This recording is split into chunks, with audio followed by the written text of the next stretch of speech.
My talk today is about one fact and three ideas. First, the fact. Millennials, that's you, most of you, you're the least religious generation in American history, or so I'm told. And the data at least seem clear. According to Pew Research, as of 2014, over a third of millennials, about 35%, describe themselves as non-religiously affiliated. And not only that, but this percentage is increasing. In other words, not only are you the most irreligious generation ever, but you're becoming increasingly irreligious. If you look at other generations, the further back you get in time, the more religious you get. So you're at 35%. Generation X is about 23, the boomers are at 17, and the silent generation, they're at 11%. So this isn't something new. This is a culmination, rather, in something like a century-long shift. And I find this shift fascinating. I find it fascinating because religion is one of the most enduring things, really, in the human species. It seems to go as far back as human culture itself. And it's not only present, but it's deeply important, regardless of things like culture, time, geography, social organization, race, class, education, sex, everything that we can categorize the human race with, religion is there across the board. So millennials' increasing abandonment of religion seems to tell us something profound, right? To reflect something profound, maybe about the history of humanity, the very meaning of life itself. You're nodding, but my answer is or not. Right? I'm a theorist of religion. I ask questions like, what is religion? What does it mean to be religious? What does it mean when someone says they believe in God or gods? And I teach an introductory course in religion, and one of the first things we do, and I see several of you out there, so shout out to you for being here today. One of the first things I have students do is, without looking at anything else, define religion for me. Question for the audience, in a class of 20, how many definitions do I get? 20, sometimes more, because there's always a couple students who give me more than one, right? So if everyone is defining religion differently, how is this a useful survey question? Everyone is answering it differently. It means something to different people. So when I saw this survey, when I saw the Pew survey in 2014, and there was an updated piece that just got released, I had a lot more questions than answers, right?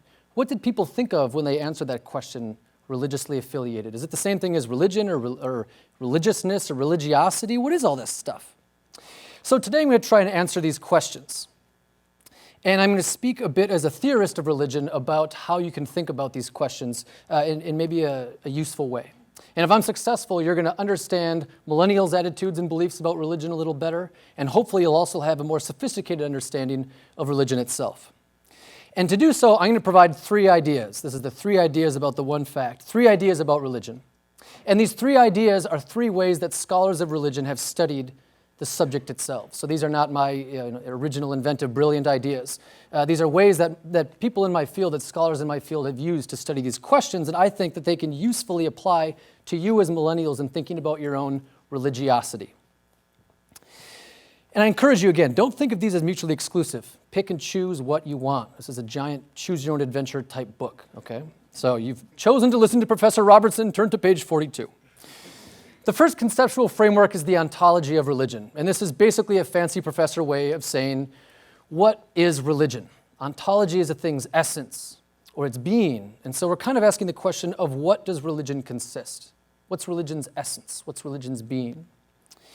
And this is a very difficult question. It's more difficult than it seems right from the get-go. And so instead of beating around the bush, I want to give you a definition that you can modify, reject, accept, as you wish. And this comes to me from my old advisor. And the summary of the religion definition goes something like this. Religion is a set of beliefs and practices related to non-obvious beings. And I'll repeat that because definitions are important. Religion is a set of beliefs and practices related to non-obvious beings. I like this definition for a few reasons. Number one, it captures all the things that happen in between the ears of people. Their thoughts, their feelings, their emotions, their hopes, their dreams, right? All the beliefs, that's what that belief category is. And it also captures all the things that happen in the world. The stuff people say and the things people do, scholars call these things practices. What this definition does not do is try and figure out whether or not God or gods exist. What it does not do is try and decide whether or not religion is true in a sense. God or gods may exist outside this world. Religion may or may not be true. But the things that we as scholars can study are in this world. It's people's beliefs and people's practices.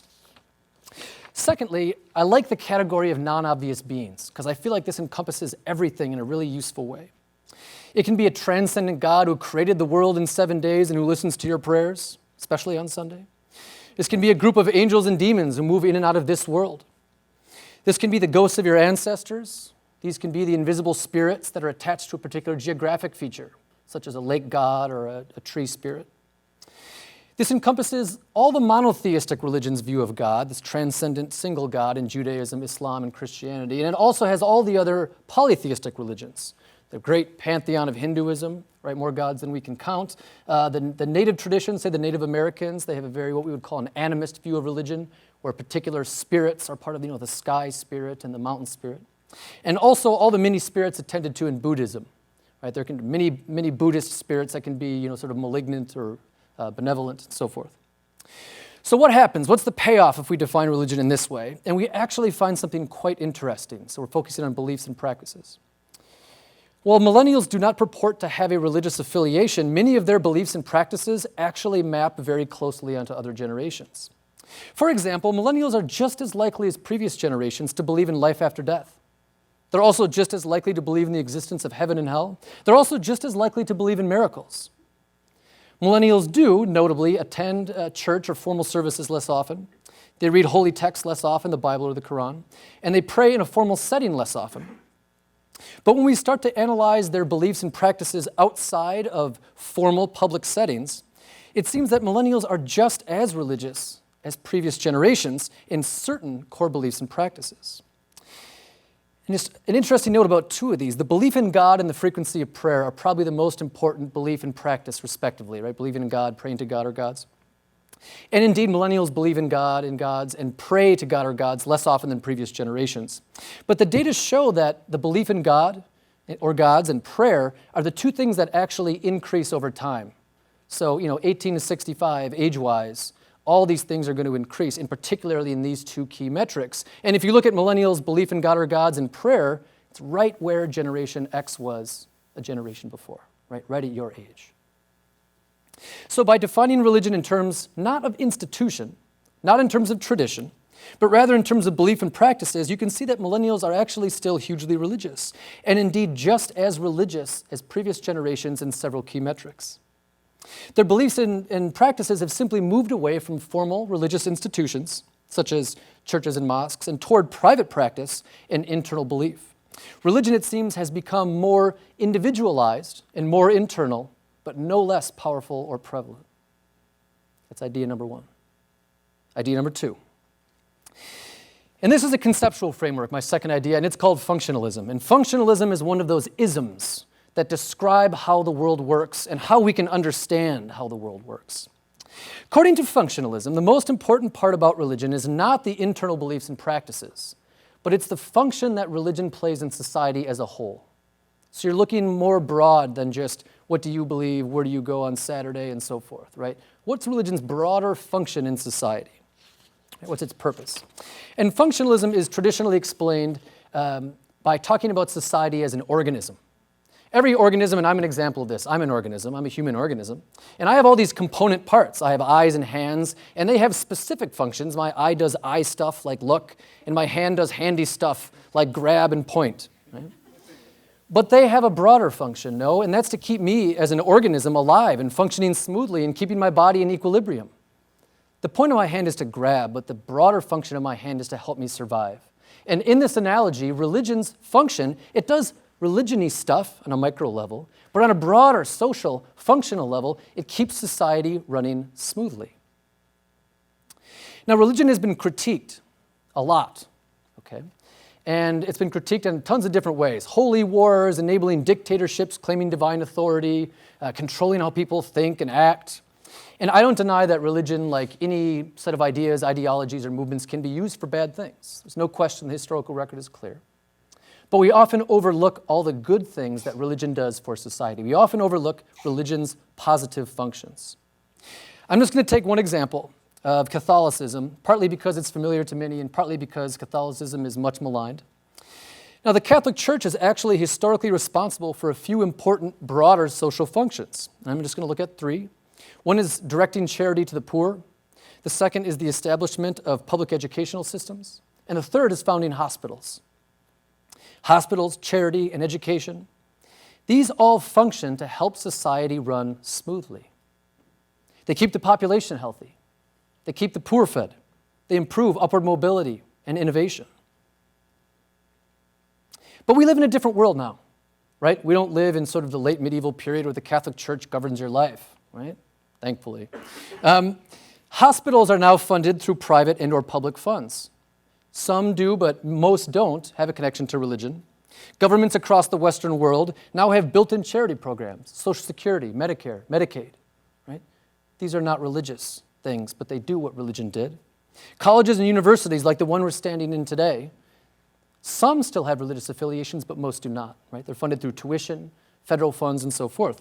In other words, that the three valuable functions that I just targeted, and we could list many, many more, healing the sick, helping the poor and elderly, and educating people, have now basically been replaced by secular institutions. As a society, our doctors might no longer be shamans or priests. Our educators might no longer be imams or nuns. And the caretakers of the poor might no longer be bishops or rabbis. Again, exceptions across the board, granted. But the core functions that religion has occupied continue to live on. And if we understand religion as something that performs valuable social functions in the interest of both the greater social good and a higher moral calling, then religion hasn't gone anywhere. And in fact, it's only increased in scope. Right? Think of all the political discourse about the size of government spending on Medicare and Medicaid. Right? This is the functional hand of religion at work. Right? So in other words, the NGOs, private institutions, governmental programs are the new religion, and they've never been stronger. Third idea is another conceptual framework, and it's another ism. It is called structuralism. And structuralism tries to explain that all of our institutions, beliefs, and practices provide us with a framework of understanding the universe and our place in it. Our institutions, our beliefs, and our practices, in other words, have a sort of meta function, and this function is to figure out how we as humans fit into what the scholar William James called the blooming, buzzing confusion of the universe. Right? The universe is huge and confusing and full of chaos and insanity, and religion situates us, and it grounds us, and it teaches us, and we understand the confusion and chaos of the world through religion. In religion, in this line of thought, it gives us a lot of these binaries: good, bad, heaven, hell, up, down, pure, impure. You can go on and on and on and on. And so when we have a set of religious beliefs and practices, what we have are an entire structure, this is the structure of structuralism, that governs how we think and act. And this structure is not only clear to us, but it's unspoken and it's authoritative. You don't ask, why is heaven up there and hell down there? It's self-evident, right? And therein lies its power. So if millennials today are purportedly less religious, then have we also lost this underlying structure that helps us sort of make meaning of the universe? And you can actually find data quite easily that indicate that this might be the case. Some combination of capitalist materialism, dense but anonymous urban living, these kind of high-rises in cities that are just packed full of people, and technology, and we've already heard about technology today, they actually make people increasingly depressed and lonely. People struggle in the modern world to find meaning. And can we blame the loss of religion's structure? How are we to find meaning if we're no longer the created product of God's image around which the whole cosmos revolves? I'm going to suggest a couple things. One, that science, and two, certain secular institutions have taken religion's place here from a structural perspective. On a cosmic scale, that science has replaced religion is basically without a doubt. We know that the Earth revolves around the sun and not vice versa. And we know that our galaxy is not the one, but one of many, many, many, many galaxies. And some physicists actually studying the Higgs boson particle, the God particle, they postulate that our universe is actually part of some infinite number of universes, the multiverse. Now, the infinite number of universes, you're a tiny, insignificant speck in the grand cosmos of time and space, right? Thumbs up. Thanks, science. And so we can find this idea existentially terrifying, right? It is scary that we're this tiny speck clinging to a rock in this vast void that might only be one of an infinite number of universes. But the physicist and public intellectual Neil deGrasse Tyson sees this in a very different way, and I'm going to read you one of his quotes. So Tyson is a great thinker. I recommend you look into him. And he says, quote, "When I look up at the night sky, and I know that, yes, we are part of this universe, we are in this universe, but perhaps more important than both of these facts is that getting ahead of myself. More important than both of these facts is that the universe is in us. When I reflect on that fact, I look up, and many people feel small because they are small, and the universe is big. But I feel big because my atoms came from those stars." End quote. Right? The same carbon and hydrogen atoms in you are the same atoms in a galaxy billions of light years away. You are part of something greater. Thanks, science. And what about religion's structuring power in our daily lives? Our practical interactions that teach us what is good and bad, proper and improper, in place and out of place. Well, much like the replacement of religion's functions in medicine and charity and education, I think that religion's moral and social frameworks from a structural perspective has been replaced likewise by these other systems that aren't religious anymore. And I'm going to give just a couple brief examples, and one is silly, but I think it's a very good one, and it's American professional football. Right? And we're in New England, so we're a football-loving culture. And if you're a football fan, and our culture sort of in a macro sense it structures your week. You're waiting forward to Sunday. And on that Sunday, you know what to do, where to go, what to wear, who your people are, who to root for and who to root against. You know what football food is and what is definitely not football food, right? And all of this stuff is unspoken, but it's real. Right? And that is something that we get from a sort of structural understanding, football, right? Something a little more targeted toward millennials. Participation in non-religious groups is actually hugely widespread amongst millennials. The vast majority of millennials attend high school and college, something that was not true a century, 2 centuries, 1,000 years ago. And in your lives, there's a lot of organizations that you join, isn't there? I mean, teams, clubs, groups, fraternities, sororities, all that have these traditions, rituals, ways to dress, how to talk to each other, shared language, common bonds, identity, what we value, what we don't value. So where our lives were perhaps once divided between subsistence farming and religious ritual, right? If you're a subsistence farmer, you'd farm 6 days a week, and then you'd go to church on Sunday or synagogue on Saturday or Friday prayers on Friday. So you would have the rest of your life, and then you'd have that one religious part. Today, millennials' lives are much, dare I say, richer. They're sort of more robust in the amount of associations you have socially. They're populated by all sorts of these organizations that structure your lives. We know our place in the cosmos, however small, and we choose to participate in society and innumerable social organizations in fulfilling ways. Living a moral life in service to our goals, strengths, and social relationships with an eye on our place in the cosmos, maybe religion lives on. And I want to close with just one last thing and a couple final questions. And I've been talking at you, and now I want some participation. So fewer and fewer people are religious. Fewer and fewer people are religiously affiliated. So raise your hand if you've heard the following. Everything happens for a reason. Basically everybody. Keep your hand up if you believe it. Yeah, pretty robust, right? Another question. Let's try this again. Raise your hand if you heard it. I'm not religious, I'm spiritual. Keep it up if you believe it. Yeah, again, quite a few. And if you've kept your hand up, you're in fantastic company. Despite millennials' dwindling religiosity, 72% agree with this statement, I'm not religious, but I'm spiritual. And by this, millennials seem to mean that they have a belief in something bigger than themselves. They believe that there's some sort of wider explanatory framework that situates their life and their place in the cosmos. Millennials might not go to church, mosque, synagogue, or temple. They might not read their holy text with any sort of regularity, and they might not pray together in regular groups in a public setting. And in fact, the data show that you do not. But millennials, at remarkably high rates, do continue to believe that there's some explanation for our lives and our world beyond just the naturalistic churning of physics and biochemistry. We continue, in other words, to seek explanation and meaning in things, and if we think of religion not as about regular attendance at public forums of worship, but rather about personal beliefs and being part of something greater that explains our place in the world and gives us meaning, we are as religious as ever. Thank you.